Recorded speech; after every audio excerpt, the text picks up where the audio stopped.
Nous sommes aujourd'hui lundi 31 mars 2025, dernier jour du troisième mois de l'année. Mesdames, Messieurs, bienvenue dans cette édition du journal Parler. Au sommaire, hier dimanche 30 mars 2025, la communauté musulmane a célébré la fête de Ramadan sur toute l'étendue du territoire national. À travers un reportage, vous suivrez comment l'Aïd el-Fitr a été commémoré ici dans la commune de Malanville. Restez des nôtres donc. Toujours parlant de la célébration au lendemain, quelle est l'ambiance qui prévaut dans les écoles ici à Malanville? Élément de réponse tout de suite. Un tour dans la Donga maintenant. Les femmes du village Servessi ont réceptionné vendredi dernier des équipements et matériels de transformation de soja en fromage dans le cadre de la mise en œuvre du projet Kozo à Djougou. Plus de précisions dans le développement. Dans cette édition, vous aurez droit à d'autres actualités, sans occulter la revue de presse de Lukman Woroucheou en fin d'édition. Merci de vous installer confortablement. Sota Midi Magazine, le point de l'actualité de la journée sur ta radio. Sota FM, c'est maintenant et tout de suite. De nouveau, bonsoir. Célébration de l'Aïd el-Fitr dans la communauté musulmane, plutôt de Malanville, à l'instar des autres localités du Bénin, a commémoré hier la fête de Ramadan. Après 29 jours de jeûne, ils ont rallié hier matin les places Idi pour la prière en communauté. Le point de la place Idi en face de la douane de Malanville avec Lukman. Des milliers, ces fidèles musulmans de Malanville, à avoir fait le déplacement de cette place Idi en face de la douane ce dimanche 30 mars 2025. Après 29 jours de privations diverses, ils commémorent l'Aïd el-Fitr, la fête du Ramadan. Louanges, prières et exécutions de 2 rakats derrière l'imam central, Cheikh Suleiman, sont entre autres temps forts de ce rendez-vous religieux. Parés de leurs beaux vêtements, les fidèles musulmans, conformément aux prescriptions de leur religion, ont suivi le sermon dans lequel Cheikh Suleiman invite les musulmans à la patience et à la persévérance face aux épreuves de la vie. Et au nombre des fidèles ayant effectué le déplacement de cette place figurent des autorités de la ville, dont le maire Guy Damigado. L'autorité communale a prié pour l'État béninois, la paix et la sécurité. Et nous avons donc prié pour que notre commune, notre chère commune, la commune de Malanville, pour que notre pays, notre cher pays, la République du Bénin, pour que son chef, le chef donc de la nation, le président Patrice Talon et tout son gouvernement et l'ensemble des autorités, nous avons prié au niveau donc des différents sites pour que tout le monde se trouve en bonne santé et que donc tout le monde recouvre donc la paix, la sécurité. Et nous avons particulièrement mis l'accent sur la commune de Malanville où nous souhaitons que la paix se renforce, la cohésion sociale se renforce, se raffermit et que donc c'est le gage essentiel pour le développement de notre chère commune. Saisissant l'occasion, le maire plaide pour des actions spécifiques au profit des communes de Malanville et Karimama. Le souhait, c'est qu'il y ait un projet spécial comme le Grand Nokoué par exemple. Il y ait un projet spécial pour la modernisation, n'est-ce pas, des communes de Karimama et de Malanville pour que désormais nous puissions être à un niveau où nous serons donc à l'abri de toute tentation parce que généralement l'insécurité profite de la misère, de la souffrance donc des populations. Dans le rang des fidèles, l'on rend grâce à Dieu. Moi c'est Alidou Alpha Sabimounda Chio. Donc grâce au Seigneur Tout-Puissant de nous avoir accordé et cette faveur-là parmi les fidèles, de voir ce jour-là, ce fameux jour-là où on est venu poser le front contre le sol, on est venu se prosterner, prier notre Seigneur. Après ces moments de prière en communauté, les uns les autres regagnent leur domicile pour la suite de la fête, en famille et également entre amis.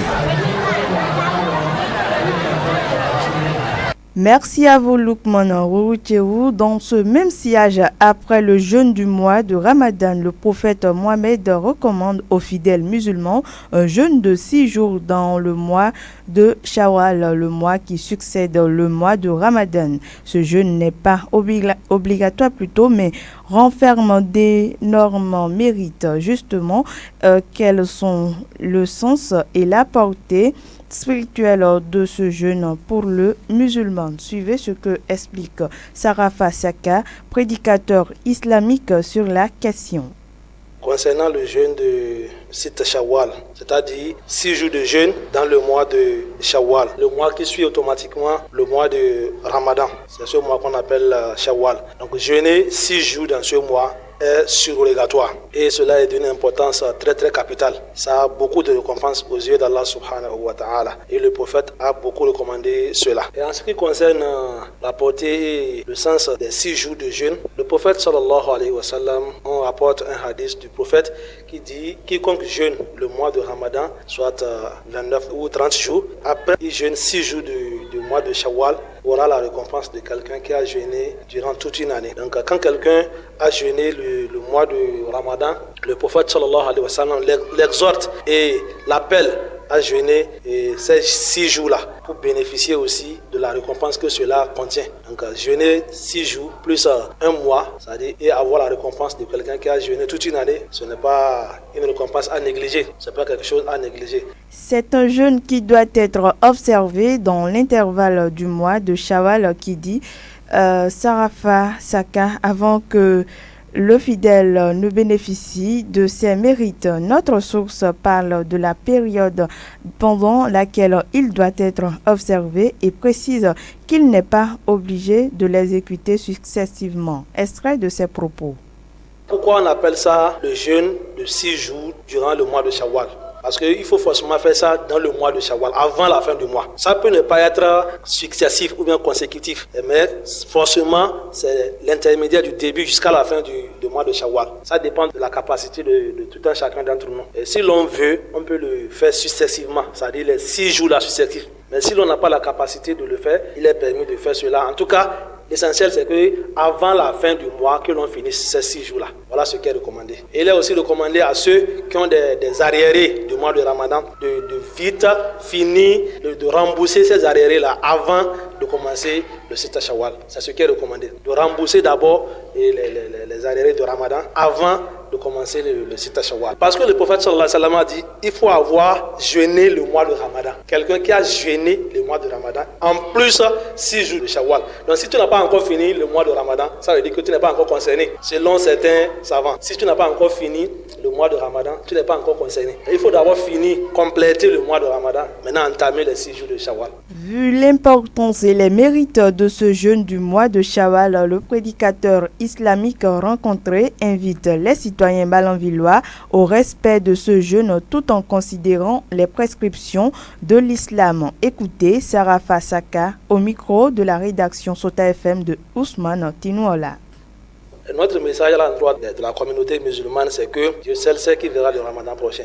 Allah subhanahu wa ta'ala a créé ces occasions-là pour qu'on puisse bénéficier de ces récompenses, de la baraka qu'il y a dans ces occasions-là ou bien durant ces jours-là. Donc voilà, jeûner 6 jours après Ramadan et avoir la récompense de quelqu'un qui a jeûné toute une année, c'est vraiment une occasion à ne pas rater. Donc nous exhortons les frères et sœurs à profiter et à ne pas prendre en compte la chaleur, la période que nous sommes en train de traverser. C'est la récompense qu'il y a dans cela qu'il faut voir. Qu'Allah facilite cela et qu'il nous fasse comprendre. Donc nous exhortons les frères et sœurs à formuler l'intention. Dès aujourd'hui, les gens ont commencé. Il y en a qui ont déjà commencé. Maintenant, ceux qui n'ont pas encore commencé aussi, en tout cas avant la fin du mois, que l'on essaie de jeûner ces 6 jours-là. Je venais de l'annoncer en titre il y a quelques instants. À quoi ressemble l'école après une fête à Malanville?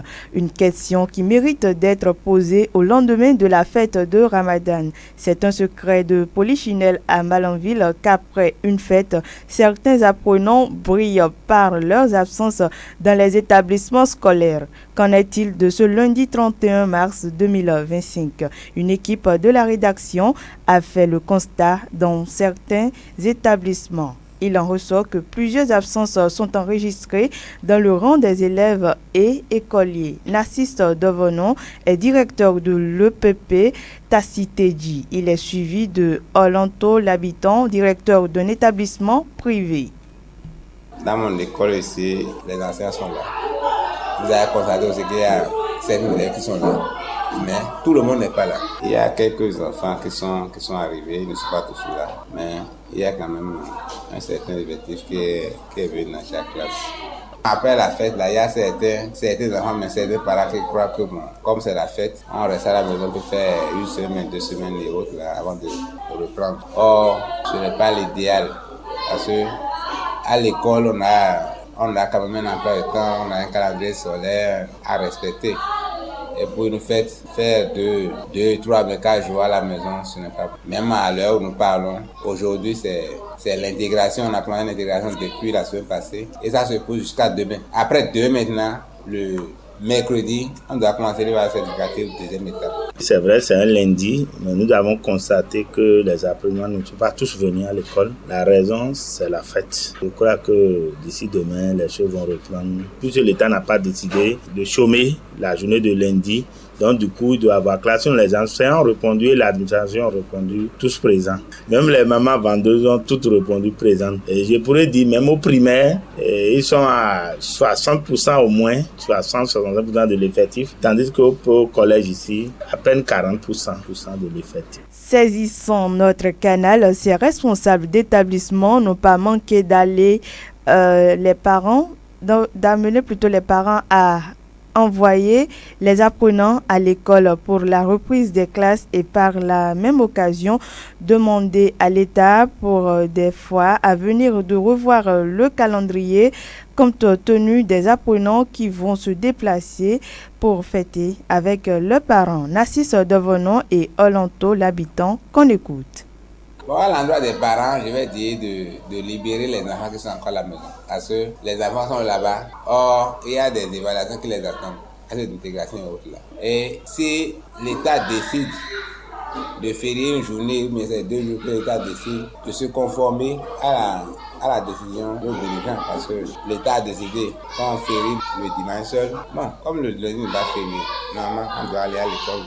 On doit aller au service comme cela se doit. Donc on ne peut pas dire, bon, à cause de choses là, de la fête, bon, je suis à la maison, c'est normal et autres là, non, ce n'est pas. Il y a la petite diable, ça fait le moment de faire un peu de pression sur les enfants pour qu'on puisse avoir quand même un résultat un peu acceptable vers la fin de l'année. L'État n'a pas décidé de chômer lundi, donc du coup la fête de façon officielle, c'était hier, c'est fini, donc du coup il faut que les parents nous envoient les enfants pour que les cours continuent, puisque dans la programmation de l'État, ce lundi est considéré comme un jour ouvrable. Donc du coup nous entendons que pour continuer, et la fête c'est la fête, le reste il faut que les activités reprennent. Comme doléance, en milieu musulman, on sait que c'est le calendrier lunaire qui nous guide un peu. Et à ce que je sache, nous avons eu l'information, et c'est le samedi vers 16h, 17h que nous avons eu l'information comme quoi c'est dimanche la fête. Je sais que beaucoup se sont déplacés pour aller en famille fêter. Donc l'État, pour nous aider un peu, nous demanderions prochainement, puisque aujourd'hui c'est déjà consommé, que l'État revoie un peu le calendrier au niveau de la religion musulmane pour juste,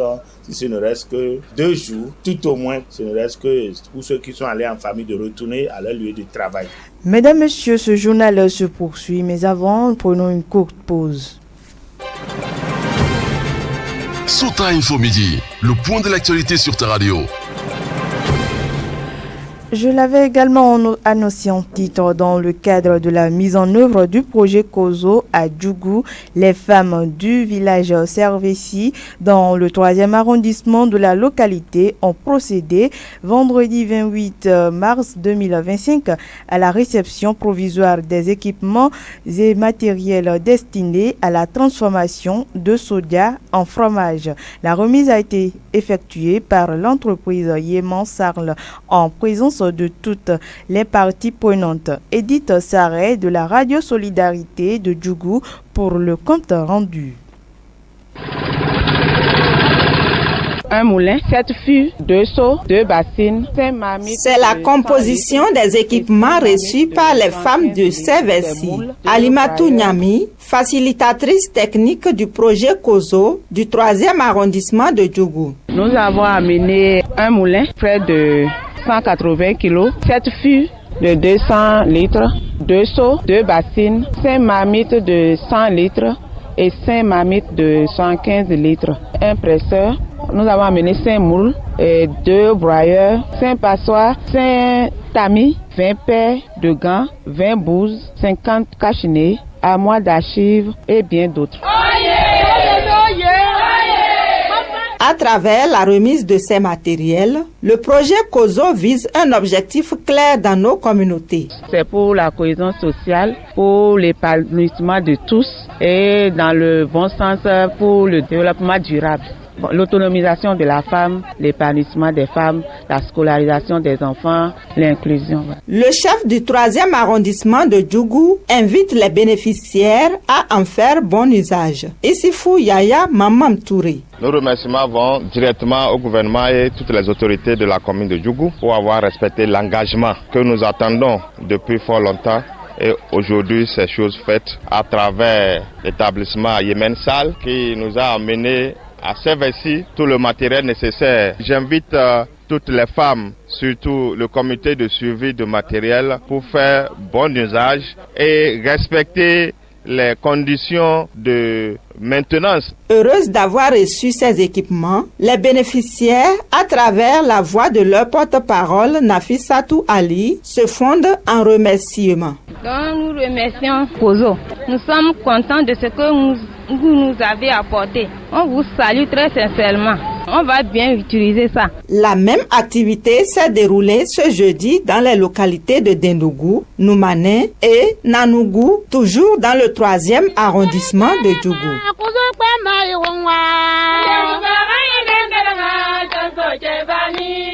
D'une information à une autre, le ministre de l'Agriculture, de l'Élevage et de la Pêche a procédé jeudi 27 mars 2025 au lancement officiel de la première édition de la campagne de vaccination contre la fièvre afteuse et dermatose nodulaire contagieuse bovine. Il s'agit d'un mal qui attaque les animaux. Ainsi, pour la première fois, le Bénin s'est engagé à combattre cette maladie à travers le projet de sédentarisation des troupeaux de ruminants, PROSER en abrégé. Suivez les précisions du ministre de l'Agriculture, de l'Élevage et de la Pêche Gaston Kosti Dossoui. Nous venons pour une vaccination qui n'est pas courante. Les vaccinations courantes au Bénin, c'est celle de la pastillerose et de la péripneumonie contagieuse bovine, PPCV. Pour ça, on a un programme classique. Mais depuis peu, dans le monde, et particulièrement aussi au Bénin, il y a la fièvre afteuse et la dermatose nodulaire bovine qui ont fait leur apparition et qui font des ravages. Sur la fièvre afteuse, c'est simple. Fièvre afteuse, fièvre, donc de la chaleur. La température monte. Mais la conséquence tout de suite, c'est que les mamelles des animaux gardent des plaies. Les pattes sont engourdies et gardent des plaies. Les parois ont des plaies, l'animal ne peut plus manger. Et lorsque l'animal les petits ne peuvent plus téter, sans même contracter la maladie, les petits meurent. La femelle qui n'arrive pas à manger finit par mourir. C'est comme ça que ça commence à décimer nos élevages. Quant à la dermatose nodulaire, c'est des boutons qui apparaissent à toutes les parties du corps et qui dégradent même l'aspect visuel. Et lorsque ces boutons-là éclatent, ça crée des points d'infection et d'infestation. Même lorsque vous arrivez à coup d'antibiotiques à les soigner, vous allez sur le marché, l'animal ne présente plus un bon aspect commercial, l'éleveur perd. Face à ces drames-là, le projet PROSER a dit « je prends en charge cette partie spécifique ». C'est pour ça qu'on a pu mettre à disposition, avec l'appui de la BOAD, des vaccins dont nous lançons aujourd'hui la campagne de mise à disposition de tous les élevages du Bénin. La cérémonie de lancement s'est déroulée à la ferme d'un particulier du nom de Afora à Tchéti, dans la commune de Savalou, département des Collines. Ceci en présence des acteurs de la chaîne de l'élevage et des partenaires. La vaccination contre la fièvre afteuse et la dermatose nodulaire contagieuse bovine est très bien accueillie dans le rang des éleveurs. Suivez Abdoulaye Boumbouya qui s'exprime au nom des éleveurs. Les invités, c'est avec une immense joie que je m'exprime ici au nom de tous les éleveurs du Bénin. Une immense joie parce que c'est un grand événement. Aujourd'hui, nous le savons tous que la fièvre afteuse et la dermatose nodulaire contagieuse bovine fait des ravages au sein des éleveurs. Alors, que dire? Plus que cette campagne de vaccination vient à point nommé. Au nom de tous les éleveurs, nous prenons l'engagement ferme de mobiliser tout le monde du nord au sud, de l'est à l'ouest, pour que chacun puisse faire en sorte que tous ces animaux soient vaccinés. L'engagement est pris parce que, Monsieur le ministre, vous êtes toujours sur le terrain et vous défendez toujours les éleveurs autant que possible. Nous ferons tout pour honorer les sacrifices que vous menez. Merci beaucoup. Il s'agit de la première édition de campagne de vaccination. Elle est soutenue par des partenaires du gouvernement. Prenant la parole, Sandra Amichia, représentante résidente de la BOAD au Bénin, partenaire financier du projet PROCER, rassure de la disponibilité de son institution à soutenir les acteurs. Tout en saluant les efforts du gouvernement, elle invite les parties prenantes à maintenir l'engagement. On l'écoute. Et je voudrais, chers éleveurs, que nous puissions ensemble reconnaître les efforts du gouvernement béninois pour tout ce qui a été fait jusqu'à présent dans le cadre de ce projet, le PROCER. Il y a un engagement qui est pris au niveau de l'État, mais il y a également une part à faire au niveau des éleveurs. Et donc je voudrais vous encourager à continuer à nos côtés. Nous également, en tant que bailleurs de fonds, nous sommes très heureux d'être avec vous pour permettre que ce qui est en train de commencer ne s'arrête pas. C'est très important. C'est vrai, l'État fait ses efforts pour vous accompagner, mais saisissez cette opportunité et développez-vous. Parce que ce que nous souhaitons, c'est que vous deveniez autonomes. C'est vraiment notre souhait au niveau de la BOAD et je crois également au niveau du gouvernement que nous puissions vous accorder les premiers, je dirais, soutiens, mais que par la suite vous développiez vous-même vos activités et qu'un jour vous puissiez vous tenir devant nous en nous disant oui, l'État a fait sa part, nous avons pris le relais et aujourd'hui nous sommes complètement autonomes. C'est la volonté de la BOAD de pouvoir permettre effectivement que vous puissiez vous prospérer à tout égard, prospérer à tout égard et c'est vraiment mon souhait pour vous tous et je souhaite vraiment plein succès à cette campagne de vaccination. Mesdames, Messieurs, derrière cette information, je vous invite à suivre la revue de presse de Lukman Oroutjeou. Suivez la revue de presse sur Souta FM.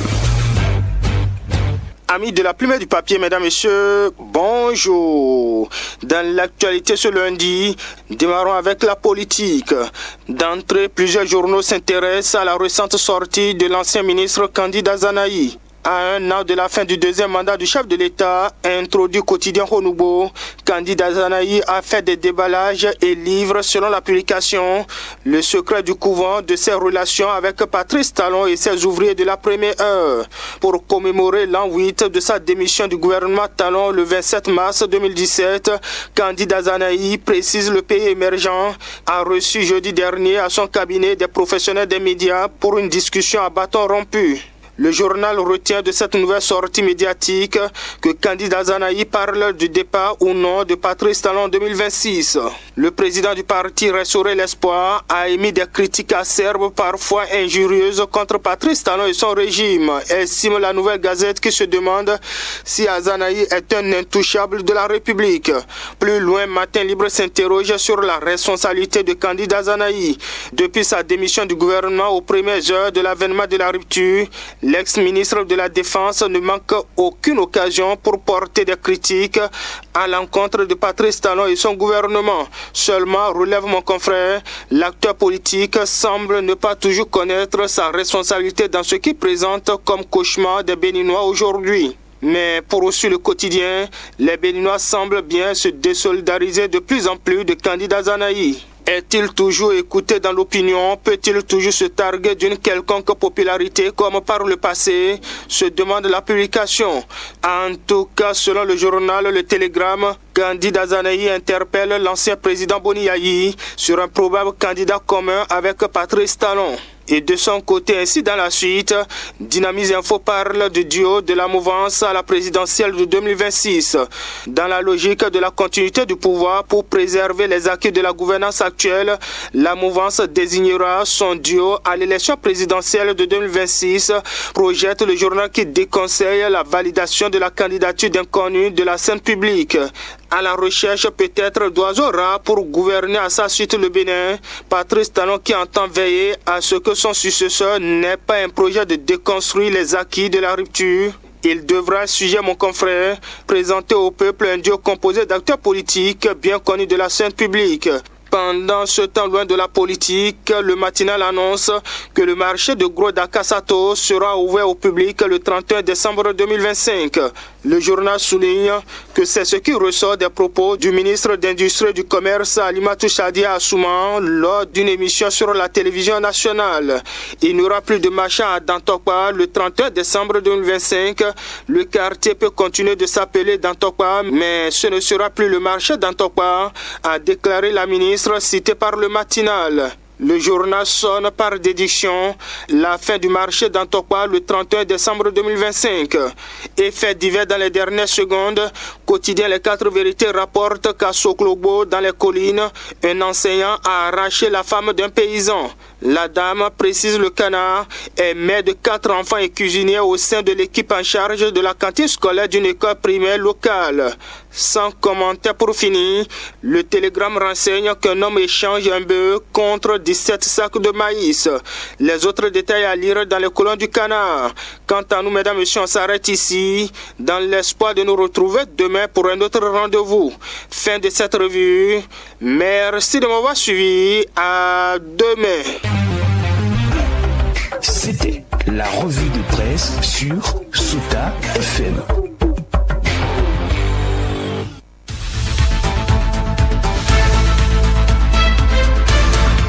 Mesdames, Messieurs, c'est tout pour cette session informative. Merci à chacun et à tous. Dorcas Orisha, je suis à la présentation et j'ai bénéficié de la conduite technique de Aboubakar Doko. À l'édition, c'est bien sûr Zokifulu Lona. Je vous souhaite une excellente semaine à l'écoute de nos programmes. C'était Sota Midi Magazine, le rendez-vous informatif de